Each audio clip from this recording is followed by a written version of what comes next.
Hello, everybody. We're back. Actually, I'm back. I took a week off mainly because I couldn't find a guest quick enough. But this week we have a gentleman with me who legit brought a tear to my eye because of freaking Tetris. I'll let him go into detail about that later. A little bit of cleanup before we start. I'm streaming 7 days a week, twitch.tv/H2O Happy Dude. Uh, we're going to be doing Fall Guys Monday through Thursday, and then I'll be doing the Gen 1 Pokedex completion on Friday, Saturday, and Sunday. Until then, I'd like to introduce my guest at this time, a gentleman who goes by a GameScout on YouTube, who has like reinvigorated my love for an old 8-bit classic. How are you doing, sir? I am doing fantastic. I'm really happy to be here. Looking forward to the conversation. So we have a common bond as far as gaming goes with Tetris. I found your videos when you did the, I think it was the 2018 CTWC. It was the one that took you almost about 6, 7 months to make. Yeah. And I was just wanting to converse, like, why did you find Tetris to be entertaining enough to share with your followers on YouTube, and what actually got you starting back into Tetris? Was it the CTWC or something else? Well, my introduction to Tetris as a kid, I was never super into it. I played it a little bit casually on a couple different platforms, but it was really finding the BuzzFeed documentary on Eli in 2015 or so. BuzzFeed made a documentary about Eli Markstrom when he made it all the way to semifinals in 2014. That was my very first introduction to the concept of people playing Tetris professionally. And I think, like many others, it immediately caught my eye of like, is this a thing? Do people actually play Tetris, in tournaments? Seriously? Because if you're not that into it, it seems like, just such a simple game. It's like having a, rock, paper, scissors World Championships along that line. But then there were many things about that BuzzFeed documentary. One, they picked somebody that's, is the complete polar opposite of maybe what you'd expect, the most negative stereotypes of what someone would imagine a Tetris player to be like. Eli is super positive. He's outgoing. He's a personal trainer. He's somebody that's very well rounded and charismatic. He was the first person I was ever a fan of, and he made a really nice analogy about Tetris to life, where life throws a bunch of random stuff at you, and you have to make it all fit together and make it work. Um, and do the best with what you got. And so it was kind of, I started watching it every single year after that point, just because it was kind of an interesting novelty. But then I was really drawn in by the personalities of the scene. So I've met so many great people through the community, and I think that's really what has made the community stand out. I don't think I would be nearly as involved or playing it nearly as much as I would if not for all the incredible people I've met. Getting to meet Joseph the year where he went out and won, even as recently as getting to experience and chat with Anna and Uncle Mike in my most recent video when they were doing their qualifiers. I think there's something about Tetris is where it's like it's hard to get too toxic about Tetris. Like it's such a simple, timeless, universal game, and who's really gonna get serious in negativity and trash talk over something like this? I think it's something that's very common, something everybody can understand, something that can bring people together. Kingsman. Yes. So let's talk about the Anna and Uncle, uh, what was it, Uncle David? Uncle Mike. Uncle Mike. So the Anna and Uncle Mike story actually was the one that hit me the hardest, Mm-hmm. because not there's a lot of people that have connection to their parents through gaming. Mm-hmm. and I was lucky enough to find that with my mom. And Hmm. right as soon as I saw the connections between the two of them and me and my mom, I was like, hold it. Hmm. And then all of a sudden, like, it is like to find that over anything toxic in a community that has like hundreds, if not thousands of people playing. It is just, Hmm. it is just like, here's my heartstrings, now tug it. Yeah. So, like the I'm trying to find a question after that because all of a sudden I'm tearing up again just thinking about it. So the your YouTube channel has been mainly focused on Tetris. Has there been any point Mhm. in time to where you thought about moving away from it, or has the popularity of the game, like, since it technically it has never died down, over Hmm. like since the start of the CTWC, did you think at one point that you were going to be pigeonholed in being the Tetris guy? Well, I mean, I had thought about covering, other wider variety of games at some points. I think now my channel is pretty firmly established at Tetris. Although I don't mind that anymore because I'm realizing I can't even imagine running out of topics. Initially, I thought maybe this is too narrow of a topic, but now I literally have a Google Doc that I wrote up 2 months ago where I was like, I just need to write down every idea I had. And I had over 20 ideas for videos, and just new ones keep coming up all the time because there's new stories, there's new players to talk about, there's new events, there's new interesting things. And yeah, I don't think I'll run out of topics anytime soon. Um, but it's also a fact of like I think it's also it's easier and more fun to make videos about something you really know a lot about. I didn't want to make videos explaining everything that I talk about until I really understood it. So I like hung out on Twitch streams for a year, just really got invested in the scene where I felt confident enough to be like, I can make an explainer video about it. And I think the cool thing has been, being able to make videos like this that just nobody on YouTube has made them before. For a lot of other games, they have, a huge viewership, but they also have a lot of other people who have already made very informative and amazing videos about that. So if I can create those sorts of videos for Tetris and make them into existence, that's a role I'm happy to fulfill. In the in the years leading up to, like, within the past 5 years, Mm-hmm. do you think that Tetris would have ever been, like, in your mind, did you think that, oh, Tetris will never be on ESPN or be considered an e-sport, or in the case during the side events in 2019, they actually had a race to level 19 for speed running, and they even have speedrun.com leaderboards for all this. Do you think that Mm-hmm. if it wasn't for the CTWC itself, that we wouldn't, well, of course the ESPN thing wouldn't happen, but Yeah. like, have it be as big as it become over the past, well, 5 years, I want to say.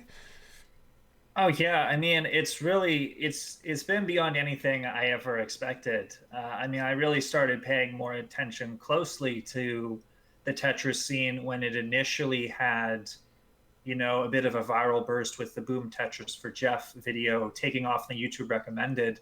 But that wasn't necessarily a huge amount of like direct community involvement from most of those like 10 million YouTube views. It was mainly just sort of people like it was basically a meme. And I think it was Joseph Saley winning, where it was just, such a great story, such a great headline that it really got a lot of people personally invested in it beyond just, a meme level. And yeah, it is absolutely insane the amount of growth that's happened in the past couple of years. I got very fortunate, I guess, that I got in to, a great thing to be a part of and talk about right as it was blowing up. But Yeah, I mean, I've heard like other subgenres of the Tetris community, like the modern, guideline players are wondering like why isn't there something like this for ours? Like how is the 1989 Nintendo Yeah. version of the game that's not even two player had this whole tournament rise up, and I think Chris Tang gave a really good talk on it, and that there's a bunch of very happy coincidences about the game and the scene that all just kind of came together at the right time. And so the CTWC is one of those success stories. It'd be hard for me to list like all the reasons off the top of my head. A lot of them have to do with just like the way the game is structured fosters good sportsmanship. The length is kind of the right pace. The amount of time it takes to do a game is good for a tournament setting. The accessibility of it, audiences are immediately able to understand what's going on. Just a bunch of those different factors just make it very accessible and encourage positivity. Well, you brought up Joseph a little bit, and I want to go back a couple, like maybe about a year or so ago. I popped into Jonas's stream one night, and like this was shortly after Joseph's first win, and I asked him point blank, is like because of like Joseph and Corion and all of these hyper tappers that are just dominating right now, do you honestly think that you could learn that you're going to be forced to go into learning how to hyper tap? And he said, and I quote, "I will never learn. I will never hyper tap." Mm-hmm. Do you think that in the long term that like the new guard of the young hyper tappers are going to eventually push out the old guard of DAS players and make hyper tapping like mandatory at this point? It basically has reached that point, I think, as of this year. Not entirely, but as far as people who have a legitimate shot at winning, I would say yes. Like I don't think we'll see another DAS player win the CTWC in the format that it is in right now. As far as making it in, there's still, out of the 160 people who qualified this year, only about a third of them were hypertappers. But out of the top seeds, the 64 people who made it in, I think about 70% of them were hypertappers, and then all the people who are the favorites are hypertappers. I don't think the DAS players, like the old veterans, I think they'll probably all try to hyper tap at least once. I think in Jonas's situation, he said that he tried it once very briefly. It didn't work out very well, and that his family has like a history of arthritis, so he doesn't want to push it too much.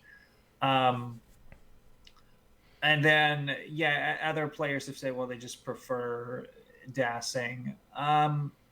Yeah, I mean, it's interesting. I guess we'll see what the long term effects or growth is, because yes, on the trajectory, like next year, I would imagine, if things continue to grow and you need at least 3 or 4 maxed outs just to be able to qualify, then yeah, it's going to be exponentially harder for a DAS player to do that than a hyper tapper. So yeah, I would say like for the top level players, you have to be able to hyper tap now at this point to be able to be a serious contender. But I think you can still enjoy playing the game, just casually for fun on a DAS level. I've tried a bunch of different ways of hyper tapping, and I just can't get fast enough to have it be a significant advantage over DAS. So there's not too much of a point in me doing it, but I can still play for fun. It still allows me to do a lot of the quirky challenges like I've done in some of my videos. So I'm pretty happy with where I am now. I know I'll never be a top contender, but I still think there's room for, hyper tappers and DAS players to enjoy the game. Well, recently, I think it was your latest video or one of them, you actually sponsored a player to qualify for the CTWC. How did he do? Brendan, he did fantastic. He got 5 max outs in his qualifier, and amazingly, that only got him. I forget what the seed is. It's probably like 12th or 13th. Like a bunch of like that only got him 12th or 13th. At the time, I thought I was like, oh my gosh, this is gonna be like number 4 or 5 seed. But then we had all these amazing players. Just really, this kind of year was just like, oh my gosh, there's people maxing out multiple times that I've never heard of. This is really where it's gone crazy. But yeah, I'm really excited for Brendan. I've been watching him on the CTMs. I originally really noticed him when he became the 6th person in the world to get 19.5 2 hours after I uploaded my 19.5 video. I thought that was pretty cool. And yeah, I mean, he killed it in the qualifiers. He's in a bracket with I forget. He's with Sam Oak and Miles and a couple other people. He has a decent chance to make it to the top 8. So I'm looking forward to seeing what he can do. Now, what was it like? I saw that Joseph had like 10, 12 max outs in his 2 hours. Yeah, he had 12 max outs. And it's funny, God. actually, as we're recording this, they're doing the live premiere of the VOD on YouTube. It really was stunning to see that, because it was throughout the 2 months leading up to the qualifiers, people had been discussing what would be the maximum amount of max outs you could possibly get in 2 hours if every game was a max out. And I think it was always just kind of a hypothetical question. Nobody really expected somebody to actually come close to doing it. Joseph came about as close as one could reasonably expect, getting 12 max outs in I think 13 or 14 individual games, because he had, I think, 2 early top outs, he had 2 early top outs. One was like 8,000 points, which he did right before a bathroom break. And then he had like one 500,000 game, and then every single one of the 12 other games was a max outs. I don't think that type of consistency has ever been done before, and it kind of gives credence to the possibility that maybe the best player in the world could eventually max out the game every single time, which is just kind of insane to imagine, given that the scene started with what began as a documentary about Harry Hong, who took like 4 years to get his first max out, and now we're at a point where somebody can almost do it every time. One would think after like you had a 2 hour time limit, correct? For your Yeah, okay. So one would think after the first hour, if you have like, I don't know, 6 or 7 of them, that you can yeah, just cruise right into top 64. Mm, he was like, I'm gonna keep going. Like he kind of had no reason to do it, but then again, he had no reason to logically stop, mm-hmm. because with him being the best, one of, if not the best player in the world right now, he had to show his worth. And like, as soon as we get done with this, I'm gonna go back and watch those VODs, because it's just insane to hear that it was like 12 out of 14 games were max. Yeah, it's really crazy, and it's crazy that he almost really had to keep pushing it until the very end to guarantee himself that #1 spot.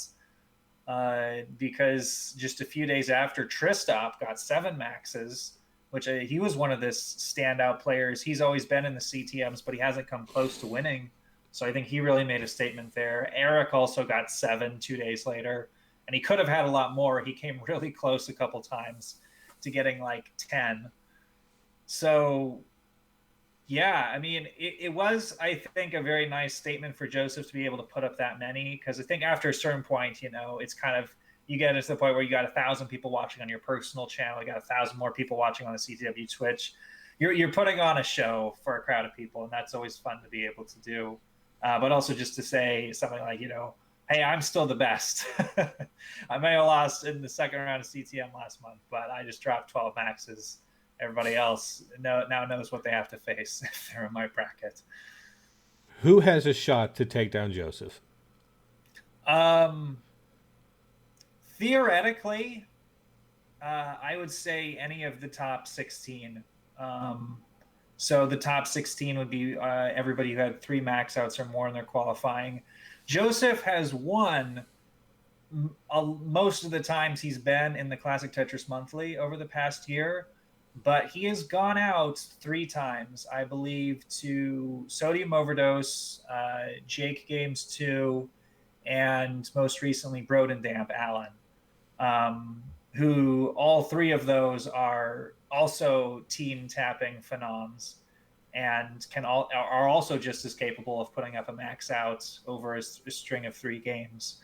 So Joseph is the favorite, but it's one of those situations where it's like, if he's going head to head with one of these top other players, maybe I give him like 70% odds and the other person 30% odds. It means he's Joseph, he's the big favorite, but the other person still has a chance, which is crazy.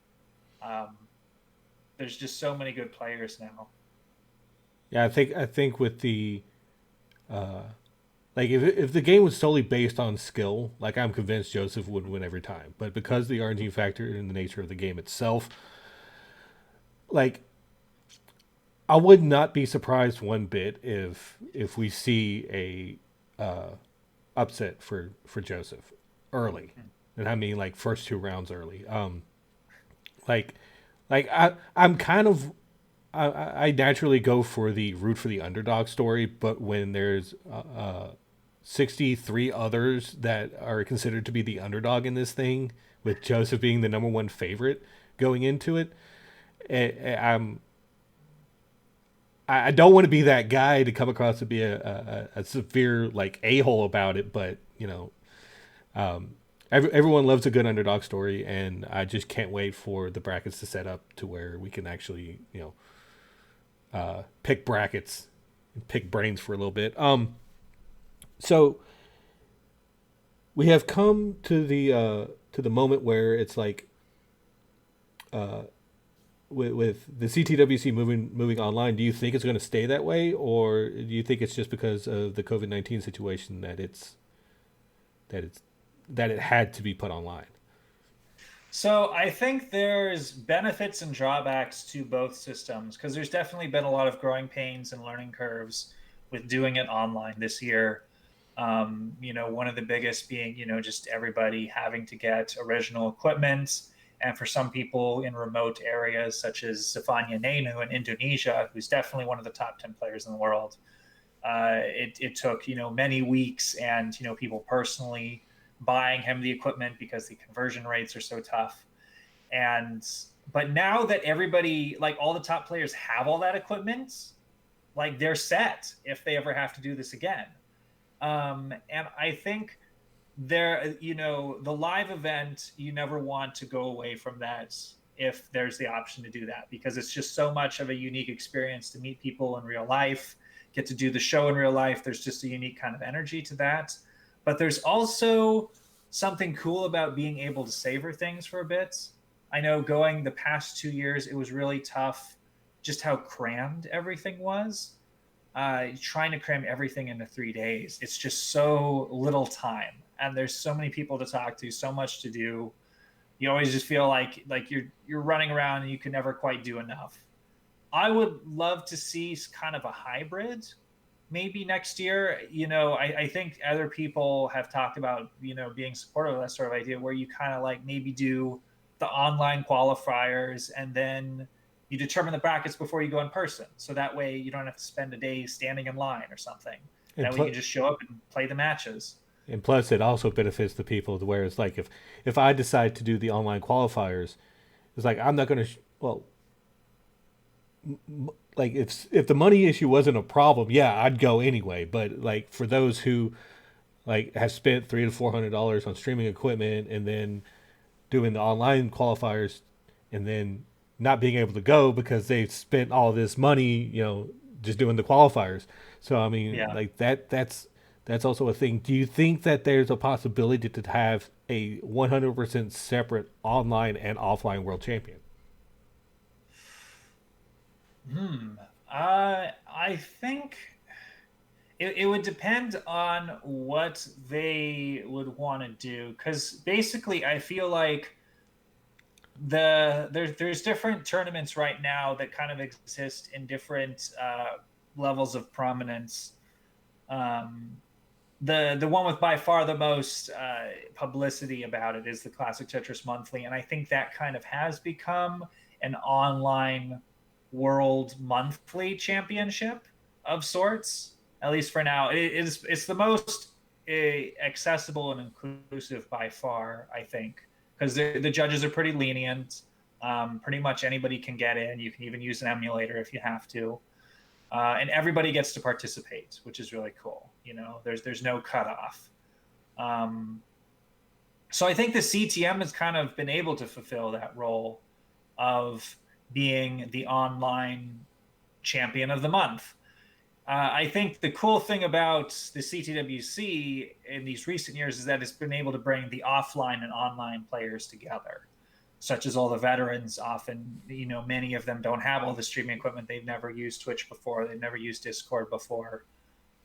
And although at the same time, it's tough because a lot of them weren't even able to qualify this year because the competition's so tough. But my hope is that since 2020 has gotten a lot of the veterans who have original equipment but don't have the streaming stuff, now they have streaming stuff, and online players who had all the streaming stuff but maybe not the original equipment, now everybody who's participated kind of has the same standard of gear, that there can be more online and offline events. Maybe the CTWC decides, hey, yeah, we'll do an all online event in the summer, and then we'll do an in-person one in October, and we'll just do two. I'm sure there's a lot of discussions to be had there, and try to work something out. But the sky's the limit in figuring out what to do. What I would love to see is that have have the online the online championships actually legit be a qualifier of sorts. So instead of having the format that they have now, what they could do is that they could have the returning format for the online stuff, and then have the winner automatically qualify for the main event for the offline stuff. Mm-hmm. But we could sit here and armchair book this and try to make it work. Yeah. But at the end of the day, it's just going to be up to the people who run it. So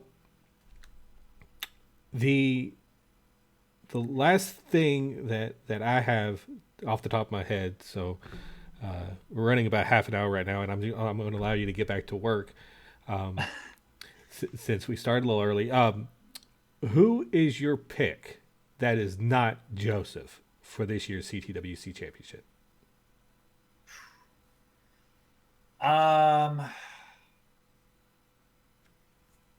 It's so hard because there's immediately 8 names I could pick.